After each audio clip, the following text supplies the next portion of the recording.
The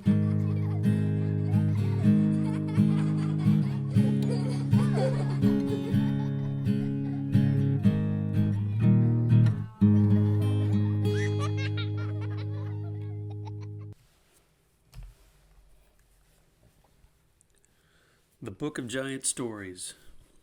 Book 3. The Giant Who Threw Tantrums. At the foot of Mount Thistle lay a village. In the village lived a little boy who liked to go walking. One Saturday afternoon, the little boy was walking in the woods when he was startled by a terrible noise. He popped behind a bush. Before long, a huge giant came stamping down the path. He looked upset. "Tangle-bangled ringlepox," the giant bellowed. He banged his head against a tree until the leaves shook off like snowflakes. "Frangle-wangled whippersnack," the giant roared.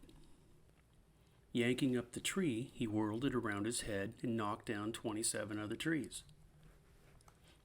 Muttering to himself, he stalked up the path toward the top of Mount Thistle. The little boy hurried home.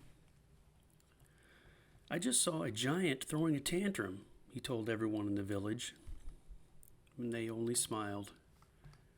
"There's no such thing as a giant," the mayor assured him.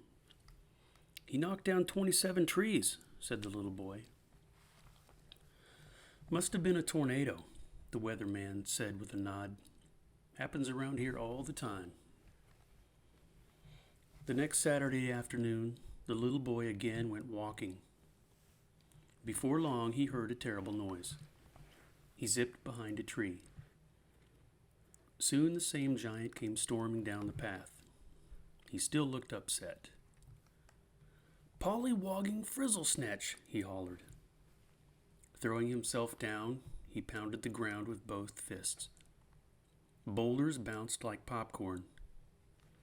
Scowling crossly, the giant puckered his lips into an O. He drew in his breath sharply. It sounded like somebody slurping soup. "Pooh!" he cried. Grabbing his left foot with both hands, the giant hopped on his right foot up the path toward the top of Mount Thistle. The little boy hurried home. "That giant's at it again," he told everyone. "He threw such a tantrum that the ground trembled." "Must have been an earthquake," the police chief said. "Happens around here sometimes." The next Saturday afternoon, the little boy again went walking. Before long, he heard a frightening noise. He plopped behind a rock. Soon the giant came fuming down the path.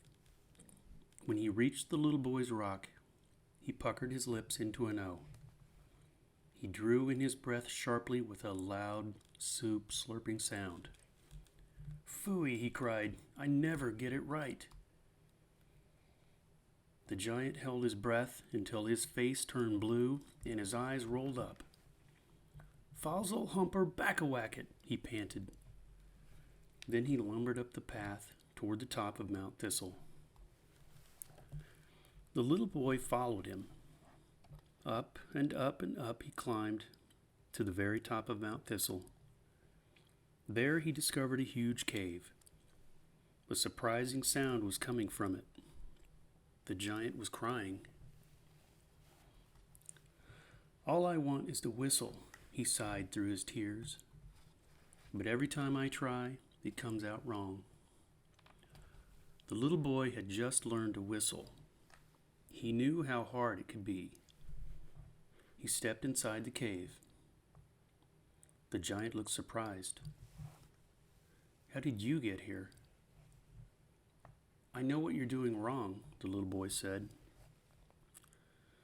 When the giant heard that, he leaned down and put his hands on his knees. "Tell me at once," he begged. "You have to stop throwing tantrums," the little boy told him.